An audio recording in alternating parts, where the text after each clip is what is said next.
ইসলামী যুব আন্দোলন বাংলাদেশ ঢাকা মহানগরের আহ্বানে সারা দেশে খুন হত্যা ধর্ষণের প্রতিবাদে এই পর্যায়ে গুরুত্বপূর্ণ বক্তব্য পেশ করবেন জাতীয় উলামায়ে মাশায়েখ ও আইম্মায়ে পরিষদের সাধারণ সম্পাদক মুফতি রাজাউল করিম আবরার।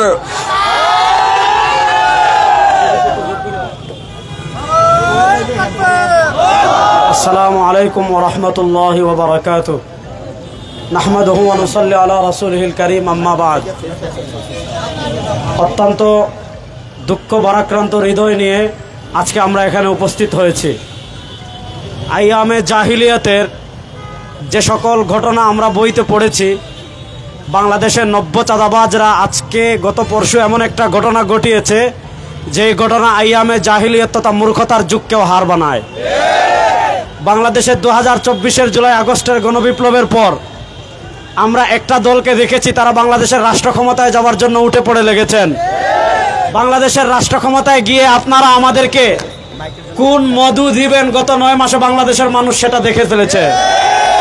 আমরা দেখেছি বগুড়ায় মেয়েকে বিয়ে দিতে রাজি না হওয়ার কারণে বাপকে আপনারা পিটিয়ে হত্যা করেছেন।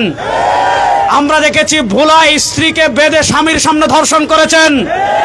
আমরা দেখেছি পুরান ঢাকায় আপনারা ওই আইয়ামে জাহিলিয়াতের মূর্খদের মতো পাথর দিয়ে আঘাত করে ভাইকে হত্যা করেছেন। ওই চাঁদাবাজ, দুর্নীতিবাজ, টেন্ডারবাজ, দর্শকদের জায়গা বাংলাদেশে আর আমরা দেখতে চাই না। এই চাঁদাবাজ, নব্য টেন্ডারবাজ, নব্য দর্শক আর কাউকে বাংলাদেশের রাষ্ট্র ক্ষমতায় আর দেখতে চাই না।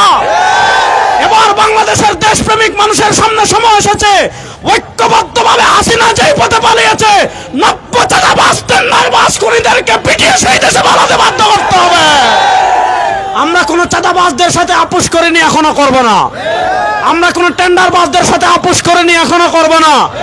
পীর সাহেব চরমনাই আমাদেরকে স্পষ্ট বার্তা দিয়েছেন, পীর সাহেব চরমনাই আমাদেরকে স্পষ্ট মেসেজ দিয়েছেন, পীর সাহেব চরমনাই জাতিকে স্পষ্ট বার্তা দিয়েছেন, ইসলামকে রাষ্ট্র ক্ষমতায় নেওয়া ছাড়া আর কোন তন্ত্রমন্ত্র দ্বারা বাংলাদেশের পরিবর্তন করা সম্ভব না। আমাদের নেতা কুতবুল আলম সৈয়দ ফজলুল করিম নওয়ারাল্লাহু মারকাদাহু বলেছিলেন, শুধু নেতা নয়, নীতিরও পরিবর্তন চাই। বাংলাদেশের নেতার পরিবর্তন অনেকবার হয়েছে, বাংলাদেশে চেয়ারের পরিবর্তন অনেকবার হয়েছে, ক্ষমতার পরিবর্তন অনেকবার হয়েছে। একদল চাঁদাবাজকে তাড়াই, তার চেয়ে বড় চাঁদাবাজ সামনে চলে আসে। একদল খুনিকে তাড়াই, তার থেকে আরো বড় খুনি সামনে চলে আসে। এজন্য আপনারা যুবকদেরকে আমি বলবো, আপনারা প্রস্তুতি নেন। আগামীতে আর কোন চাঁদাবাজকে রাষ্ট্র ক্ষমতায় দেব না, আর কোন টেন্ডারবাজকে রাষ্ট্র ক্ষমতায় দেব না। ইনশাআল্লাহ ইসলামকে রাষ্ট্র ক্ষমতায় নেওয়ার জন্য আমরা প্রস্তুত আছি।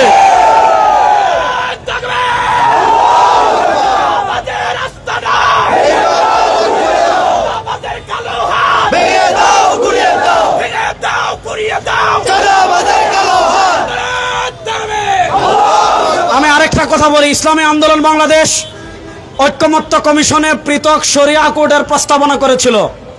আমাদের দেশের যে আইন রয়েছে, আমাদের দেশের যে আদালত রয়েছে, গত 52 বছরে এটা প্রমাণিত হয়েছে, এই আদালত দিয়ে খুন বন্ধ করা সম্ভব না, এই আইন দিয়ে খুন বন্ধ করা সম্ভব না। আজকেও আমরা স্পষ্ট ভাষায় বলি, আপনারা শরিয়া কোড চালু করেন। কোরআন হত্যাকাণ্ডের যে বিধান দিয়েছে, যে বিচার দিয়েছে, ওই বিচার বাংলাদেশে বাস্তবায়ন করেন। ইনশাআল্লাহ 1 মাসের ভিতর সবকিছু বন্ধ হয়ে যাবে। এজন্য আগামীতে বাংলাদেশে আরেকটা বিপ্লব হবে, সেই বিপ্লব হবে ইসলামের বিপ্লব। আপনারা ইসলামের বিপ্লবের প্রস্তুতি নেন। ইসলামকে রাষ্ট্র ক্ষমতায় নেওয়ার মাধ্যমে বাংলাদেশে আমরা সকল অন্যায়ের অপসারণ করবো ইনশাআল্লাহ। আল্লাহ তাআলা ইসলামকে রাষ্ট্র ক্ষমতায় নেওয়ার তৌফিক আমাদের সবাইকে দান করেন। আমরা ইন্টারিম গভর্নরকে স্পষ্ট ভাষায় বলছি, আপনারা কেন একটা বিশেষ দলের প্রতি এত দুর্বল আমরা বুঝতে পারি না। আপনারা চাঁদাবাজদেরকে ধরেন, আপনারা টেন্ডারবাজদেরকে ধরেন, আপনারা খুনিদেরকে ধরেন, আর আমার দেশের ব্যবসায়ী ভাইদেরকে আমরা একটা আহ্বান করব, প্রত্যেকের দোকানে একটা বড় করে বাঁশের লাঠি রাখবেন। প্রত্যেক দোকানে দোকানে জয়জন আছেন, জয়জন কর্মচারী আছেন, প্রত্যেকে একটা একটা বড় বাঁশের লাঠি রাখবেন। যদি কোনো মাস্তান চাঁদা তুলতে আসে, যদি কোনো ক্যাডার চাঁদা তুলতে আসে, তাহলে দোকানের খাম্বার সাথে বেঁধে লাঠি দিয়ে পিটিয়ে হাড্ডি ভেঙে থানায় সোপর্দ করবেন। ওই চাঁদাবাজদের হাড্ডি ভেঙে দেওয়া ছাড়া আর কোনো বিকল্প পথ এখন বাকি নাই। আল্লাহ তাআলা আমাদেরকে ঐক্যবদ্ধভাবে বাংলাদেশের দিন বিজয় করার তৌফিক দান করেন। যারা কষ্ট করে এসেছেন সকলকে ধন্যবাদ জানিয়ে আজকের আমাদের বিক্ষোভ মিছিল এখানেই সমাপ্তি ঘোষণা করছি।